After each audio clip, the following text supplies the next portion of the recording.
नमस्कार, मैं अदिति ओझा और आप देख रहे हैं विजडम न्यूज। स्वागत है आपका विजडम टॉप 10 में। बाबा केदार के बाद बाबा बद्रीश की भक्ति में लीन हुए प्रधानमंत्री नरेंद्र मोदी। प्रधानमंत्री नरेंद्र मोदी शुक्रवार को उत्तराखंड के दौरे पर है। वह केदारनाथ, बद्रीनाथ व माणा में 3,400 करोड़ की योजनाओं का शिलान्यास कर रहे हैं। इसमें केदारनाथ व हेमकुंड साहिब रोपवे और चीन सीमा से लगे माणा क्षेत्र में 2 राजमार्गों से संबंधित योजनाएं शामिल है। असम में 3 पीएफआई सदस्यों को किया गया गिरफ्तार, पुलिस ने कई जगह की छापेमारी। प्रतिबंधित संगठन पॉपुलर फ्रंट ऑफ इंडिया यानी पीएफआई के सदस्यों की गिरफ्तारी अभी भी जारी है। असम पुलिस ने शुक्रवार सुबह कामरूप जिले के नागरबेरा इलाके से 3 पीएफआई सदस्यों की गिरफ्तारी की है। साथ ही पीएफआई से जुड़े एक अन्य व्यक्ति को भी हिरासत में ले लिया गया है। वहीं पिछले महीने पॉपुलर फ्रंट ऑफ इंडिया के 10 नेताओं को राष्ट्रीय जांच एजेंसी यानी एनआईए ने राज्य के कई हिस्सों में असम पुलिस के साथ संयुक्त छापेमारी में गिरफ्तार किया था। श्री कृष्ण ने अर्जुन को जिहाद सिखाया, शिवराज पाटिल का विवादित बयान, कांग्रेस पर भड़की भाजपा। कांग्रेस के वरिष्ठ नेता और पूर्व गृह मंत्री शिवराज पाटिल ने हिंदू धर्म को लेकर विवादास्पद बयान दिया है। उन्होंने दावा किया है कि जिहाद की अवधारणा सिर्फ इस्लाम में ही नहीं बल्कि भगवत गीता और ईसाई धर्म में भी है। इस मामले में भाजपा ने शिवराज पाटिल की टिप्पणी को लेकर कांग्रेस पर निशाना साधा और उस पर वोट बैंक की राजनीति करने का आरोप लगाया। कांग्रेस की दिग्गज नेता और पूर्व केंद्रीय मंत्री मोहसिना किदवई की जीवनी के विमोचन के मौके पर पूर्व लोकसभा अध्यक्ष और केंद्रीय मंत्री पाटिल ने कहा कि ऐसा कहा जाता है कि इस्लाम धर्म में जिहाद की बहुत चर्चा है। उन्होंने कहा कि यह अवधारणा तब सामने आती है जब सही इरादे और सही काम करने के बावजूद कोई नहीं समझता या सहयोग नहीं करता है, तब कोई बल प्रयोग कर सकता है। उन्होंने हिंदी में अपनी टिप्पणी में दावा किया कि सिर्फ कुरान में ही नहीं, महाभारत में भी गीता के हिस्से में श्री कृष्ण भी अर्जुन से जिहाद की बात करते हैं। ये बात सिर्फ कुरान या गीता में नहीं बल्कि ईसाई धर्म में भी है। ईसाइयों ने भी लिखा है कि वे सिर्फ शांति स्थापित करने के लिए नहीं आए हैं बल्कि साथ में तलवारें भी लाए हैं। यानी कि अगर सब कुछ समझने के बावजूद भी कोई हथियार लेकर आ रहा है तो आप भाग नहीं सकते हैं। यूपी में आवारा पशुओं का आतंक, रात भर रखवाली करने के बाद भी नहीं बच पा रही फसल। आवारा पशुओं पर लगाम लगाने के लिए उत्तर प्रदेश की बीजेपी सरकार सख्त है और हर संभव प्रयास का दावा कर रही है, लेकिन इसके बावजूद भी आवारा जानवरों का आतंक कम होने का नाम नहीं ले रहा। अब आलम यह हो गया है कि किसान इन पशुओं से परेशान हो गए हैं क्योंकि ये आवारा जानवर फसलों को बर्बाद कर रहे हैं। स्थानीय किसानों का कहना है कि अधिकारी उनकी शिकायतों को सुनने को तैयार नहीं है। ऐसे में मजबूर होकर अमेठी के एक किसान ने सोशल मीडिया के जरिए अपना दर्द बयां किया। अब किसान का वीडियो तेजी से वायरल हो रहा है। लोग जिम्मेदार अधिकारियों के खिलाफ सख्त कार्रवाई की मांग कर रहे हैं। अरुणाचल प्रदेश में सेना का हेलीकॉप्टर हुआ क्रैश। अरुणाचल प्रदेश में शुक्रवार सुबह बड़ा हादसा हो गया। यहाँ के तूतिंग मुख्यालय से 25 किलोमीटर दूर सिगिंग गांव के पास एक सैन्य हेलीकॉप्टर दुर्घटनाग्रस्त हो गया। रक्षा पीआरओ की ओर से मिली जानकारी के मुताबिक घटनास्थल पर बचाव दल को भेजा गया है।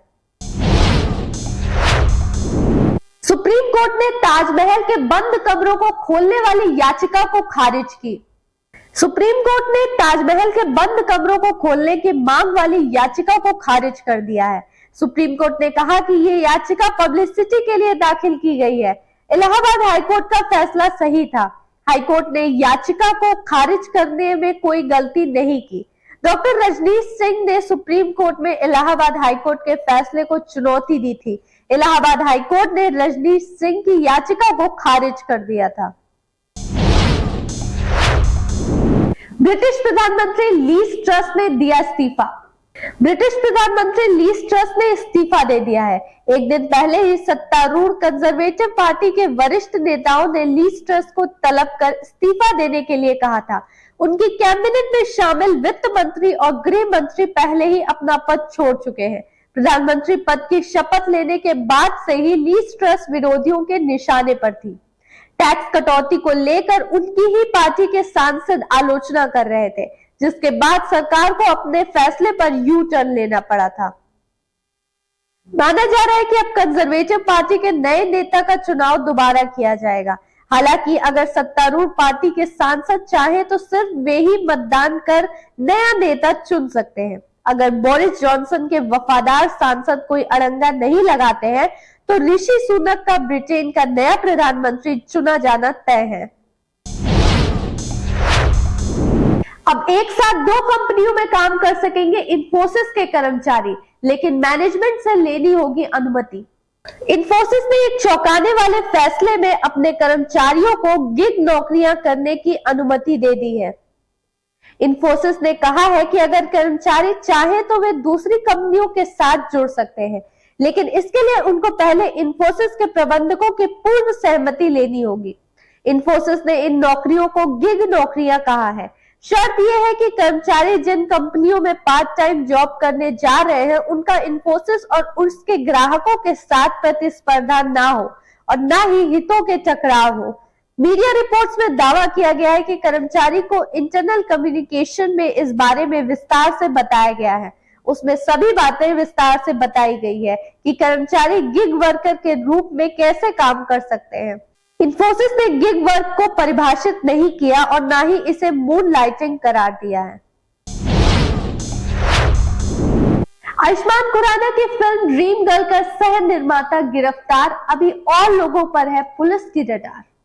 ओटीटी डिज्नी प्लस हॉटस्टार पर फिल्म को मंजूरी दिलाने के नाम पर निर्माता मान सिंह को लाखों का चूना लगाने वाले रजत मौर्य और संजय साहा की गिरफ्तारी के बाद इस सिंडिकेट से जुड़े एक और शख्स अक्षय राज सलूजा को मुंबई पुलिस की अपराध शाखा ने गिरफ्तार कर लिया है। फिल्म राष्ट्रकवच, ओम दी बैटल विदिन, वेब सीरीज शिक्षा मंडल और यार्गी के पटकथा लेखक और आयुष्मान खुराना अभिनीत फिल्म ड्रीम गर्ल के एसोसिएट प्रोड्यूसर अक्षय राज सलूजा के इस मामले में गिरफ्तार होने वाले तीसरे आरोपी हैं। इस मामले में मुंबई पुलिस अब भी राधिका नंदा व अन्य संदिग्धों की तलाश कर रही है। अंडर 23 वर्ल्ड रेसलिंग चैंपियनशिप में भारत ने रचा इतिहास। भारत ने अंडर 23 विश्व कुश्ती चैंपियनशिप में अपना विजयी क्रम जारी रखते हुए ग्रीको रोमन वर्ग में 2 और कांस्य पदक जीत लिए। इसके साथ ही उसने टूर्नामेंट में इतिहास रच दिया। भारत पहली बार 3 पदक अपने नाम करने में सफल रहा है। नितेश ने 97 किलोग्राम भार वर्ग और विकास ने 72 किलोग्राम भार वर्ग में कांस्य पदक जीता है। नितेश ने स्पेन में ब्राजील के इगोर फर्नांडो अल्वेज डी क्विरोजिन को हराकर 97 किलोग्राम का कांस्य पदक जीता। भारतीय पहलवान ब्राजील के पहलवान पर पूरी तरह हावी रहे और भारत को तीसरा पदक दिलाते हुए 10-0 से जीत हासिल की। दूसरी ओर विकास ने 72 किलोग्राम भार वर्ग में जापान के डाइगो कोबायाशी को हराकर कांस्य पदक अपने नाम किया। विकास ने 6-0 से जीत हासिल की और भारत को दूसरा पदक दिलाया। अभी के लिए बस इतना ही। कल फिर हाजिर होंगे कुछ और खबरों के साथ। तब तक देखते रहिए विजडम न्यूज। अगर आपको ये वीडियो पसंद आए तो इसे लाइक करें, शेयर करें, कमेंट करें और विजडम न्यूज को सब्सक्राइब जरूर करें।